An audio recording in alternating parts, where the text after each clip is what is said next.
Hey, what is up, everybody?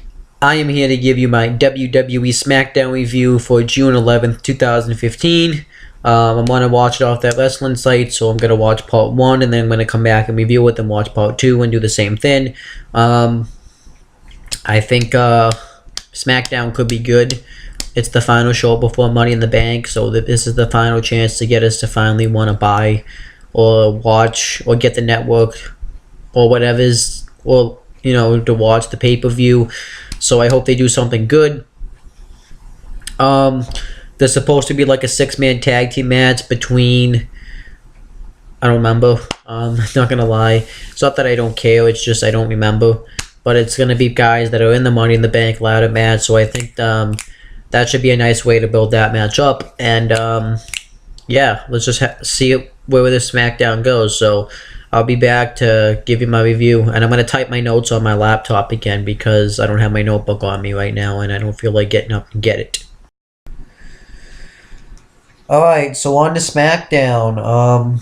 We have Byron Saxton, Tom Phillips, and Jerry the King Lawler on commentary for this show. Dean Ambrose comes out to cut a promo, and he has Seth Rollins' WWE World Heavyweight Championship with him. And he talks about how he went all around New Orleans with the title, and he shows some pictures. And I meant to talk about this on Raw, but I forgot. Well, in my Raw review, and I forgot. Some of the pictures were really funny. One of the pictures he took with some fans, and it was a picture. One of the pictures that one of the guys is like dressed up with Bray Wyatt, and the guy looks like exactly like Bray Wyatt. I think that's awesome. And he just shows that. He talks about how he beat up Seth Rollins on Raw and caused him to lose to J&J Security, which is Jamie Noble and Joey Mercury. And he says, how does it feel, Seth Rollins, to have your friends turn your back on you because that's what you did to me? And he says that at Money in the Bank, he's going to walk out of Money in the Bank, the new WWE World Heavyweight Champion. And he had these beads on his around his neck because he was wearing that because he went around New Orleans with that kind of stuff. So then Seth Rollins comes out and says that he's had enough of this, and this Sunday he's going to beat Dean Ambrose and retain his WWE World Heavyweight Championship. And Dean's like, whoa, cool it, man. I was just kidding about all that stuff. You want your title, take it. So he leaves the ring. Seth goes to grab the championship, and Dean says, Seth, you and I go back a long way. That's not the real title. That's a replica belt, probably like one of the belts you would buy at the concession stand or on WWE.com.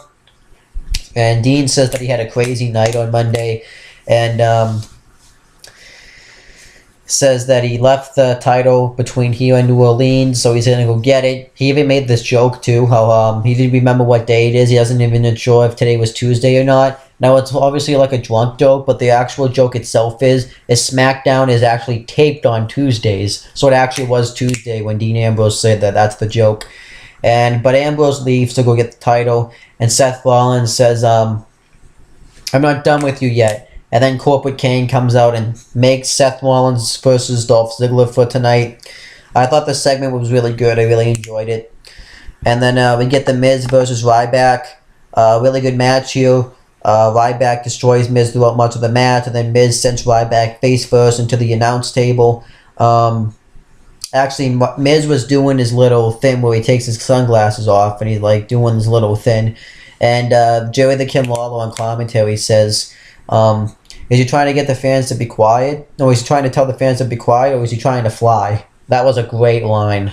But Miz continues to attack Ryback. Ryback makes a comeback, and Miz gets Ryback in the figure four. Ryback gets out of it, goes for the powerbomb. Miz counters, hits a DDT on Ryback. He kicks out.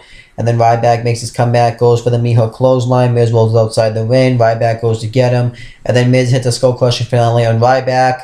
And Ryback kicked out, which was awesome. And then Miz mouths Ryback like he's going to go for his Miho clothesline. Ryback counters into his into a Miho clothesline, and then hits a shell shock for the win. So I thought this match was really good here. And then the Big Show comes out and talks about how that would be impressive if it wasn't for somebody like me. I don't get impressed by things. I'm a giant. I don't get impressed by things very easily. He talks about how Ryback got lucky when he shell shocked him, and how he's going to take Ryback's Intercontinental Championship, and when Ryback comes face to face with this knockout punch, he won't be able to get up, and that will keep Ryback down. And Ryback says that you're going to get all the Ryback rage or something like that. And he even says, like, the fans rage too. It was pretty cool. And he offers to have Big Show come out right now, but Big Show says he would love to, but he doesn't fight when the fans want him to. He fights on his terms, and he says that he will feed on Ryback at Money in the Bank. So I thought they did a good job setting up this feud right here. I think they should have waited a little bit longer to have a match, but it's really nothing they can do because it's their own fault because they set this pay-per-view up. So then we get Ken Barrett versus Jack Swagger with R-Truth on commentary. R-Truth. I gotta talk about this segment because it's so good. On Raw, R-Truth was talking about how he didn't know he wasn't in the Money in the Bank ladder match. And backstage afterwards, Tom Phillips was like, "What happened out there?" And R-Truth says, "I thought it was in the match, you know." Because he talked about how it usually says on the bottom, "Code is subject to change," and that's what R-Truth thought was going to happen to him. And R-Truth then talks about how he conquered his fears in ladders, and then he sees like a ladder leaning, and he says, "See, ladder, I ain't afraid of you no more. Take that." It was just awesome. Definitely worth checking out. But R-Truth on commentary was just awesome. Every time you put R-Truth on commentary, it's just awesome. He keeps calling Tom Phillips JBL, which was awesome, and he keeps making APA references, which had JBL or Bradshaw and Farouk in it, which was awesome. And yeah, he was just awesome. He still thinks he's in the Money in the Bank ladder match because he has a match at the Money in the Bank kickoff against Ken Barrett, this was just awesome. And then R-Truth takes Ken Barrett's attire. He takes his robe, his scepter and crown, and puts it on and starts dancing around with it. And Barrett gets distracted by it and goes out and confronts R-Truth about it. And R-Truth drops his crown, and Barrett chases Truth. And then Jack Swagger takes him out, gets some offense in on Barrett, but then Ken Barrett hits a bullhammer for the win. And then afterwards, he celebrates his win afterwards. But I thought this was really funny stuff because of R-Truth, so that was pretty good stuff. But the match itself was just kind of whatever. And then Paige is backstage, and Alicia Fox is pissed at Paige because she spoke for her with all the stuff that's going on with the Bella Twins, which is Nikki and Brie. I don't know, it was stupid. It leads to a match later. And right now, Dolph Ziggler's facing Seth Rollins. But to be honest with you, this SmackDown hasn't been very good so far. The only good things has been everything's been good, but there's been a lot of recaps. Like recap. And that's kind of what's hurting the show right now. There's a lot of recaps. And the Paige segment was just shit. It's just whatever. I'm not even done with the Ziggler Seth Rollins stuff. The R-Truth stuff is funny and stuff like that. That is good. It's just a lot of recaps. So that's kind of what's hurting SmackDown so far. So I'll be back when I'm done watching Part 2. Alright, so we got Dolph Ziggler versus Seth Rollins. This match was awesome. Seth Rollins dominates Dolph Ziggler throughout the first half of the match. He actually slingshots him right into the timekeeper's area, which was awesome.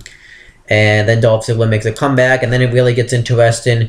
Ziggler hits a roll-up on Rollins, and then Rollins goes to hit a super kick on Ziggler. He hits a roll-up, and then Rollins hits a roll-up on Ziggler, and then Ziggler flicks out, hits a Fameasser on him, and covers him, and Rollins kicks out.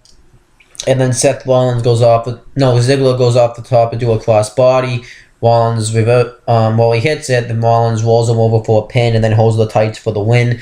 And I really thought this match was really awesome. It was really good, nice, fast-paced action. So I thought this was really good. Then we got Alicia Fox versus Paige. It's not that the match was bad or anything. I just really didn't care. I think the thing that made me not care about this match was because it was happening because Alicia Fox was upset that Paige spoke for her, and it just doesn't make any sense because why didn't Alicia Fox say something a while ago? I don't know. But Paige won with the PTO. The match was pretty good, actually. I just didn't care. And then the primetime players, which consist of Dalen Young and Titus O'Neil, get interviewed. And this was an awesome interview. Definitely see if you can find this on the YouTube website. Before Renee Young, who was interviewing them, couldn't ask him the question, Titus O'Neil cuts her off and says, I bet you're just going to ask if we're ready to beat the New Day, which consists of Xavier Woods, Big E, and Kofi Kingston, for the WWE Tag Team titles. He says, of course we're ready to beat them for the WWE Tag Team titles. He says that for the past 2 weeks we've been on fire, and they make this joke how they're going to have a coming out party, and Dalen Young says something like, oh, that's going to be awesome. And Titus O'Neil says, he already came out last year, referencing how he came out of the closet last year, how Dalen Young admitted he was gay. That was awesome. And then they do the clap thing when they do Prime Time Players. Just an awesome interview. Definitely worth checking out. Then we get the main event. It's Roman Reigns, Neville, and Randy Orton versus Kofi Kingston, Corporate Kane, and Sheamus with Big E and Xavier Woods ringside. This match was pretty good. Not great, but pretty good. The faces dominate the heels for a while, and then the heels get the heat on Randy Orton for a little bit, and then Orton tags in Neville for a hot tag, and then Kofi distracts the ref, and Kane pulls Neville down, and then the heels get the heat on Neville for a while. Sheamus actually hit 3 Irish Curse backbreakers right on Neville. That was awesome. And then Neville eventually, Sheamus goes to charge at Neville. He goes into the steel post, and then Neville tags in Roman Reigns for the hot tag, and he starts going off on Kofi Kingston, and then he goes for the Superman punch on him, and Kane comes in. He goes to hit it on Kane. He catches him in a choke slam. Randy Orton now KOs Kane, and Sheamus blow kicks Orton. Neville hits an Urzuguri on Sheamus, and then Kofi hits a Trouble in Paradise on Neville. And then he goes to go off the top and do like a springboard crossbody on Reigns, and then he hits a Superman punch on him. He's about to cover him and get the pin, but Big E and Xavier Woods attack Reigns, and then they get a ladder, and they're gonna have Kofi climb up and get the briefcase, and then Dolph Ziggler comes out with the ladder, takes out Big E and Xavier Woods, and then takes out he hits a clothesline, and that sends himself and Kofi over the top rope, and everyone's just fighting on the floor. And then Neville goes off the ladder and hits a crossbody on everybody, which looked sick as hell. It got a "This is awesome" chant. That was awesome. And then Neville climbs the briefcase and gets the case and stands tall. I was shocked. I didn't think Neville was going to stand tall in this show, but he did, and I thought that was awesome. I think this is probably the best thing he's done.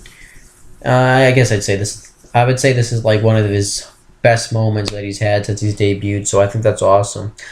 And as for SmackDown, I'm gonna have to say it was really average this week, just because of the fact that there really wasn't a lot. There was a lot of recaps this week, and there was some stuff that was really boring and stuff like that. The Diva stuff was pretty boring this week. It just kind of had no effort. The R-Truth stuff was funny, but just the Ken Barrett match, Jack Swagger, was really nothing.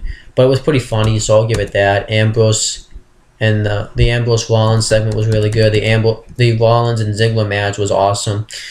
The Primetime Players interview was really good. Miz and Ryback had a good match. And the 6-man tag was okay. But it was a lot of recaps which hurt this show. So I think that's what hurt this show. They kept recapping tough enough on the show. And yeah, it was just kind of average this week. But that's pretty much it, guys. It's like 4 a.m. now, so I'm gonna go to bed pretty soon, and I will come back later on today to give you my WWE Money in the Bank predictions. So, and you can also click right there to subscribe. So that's pretty much it, guys. See you later.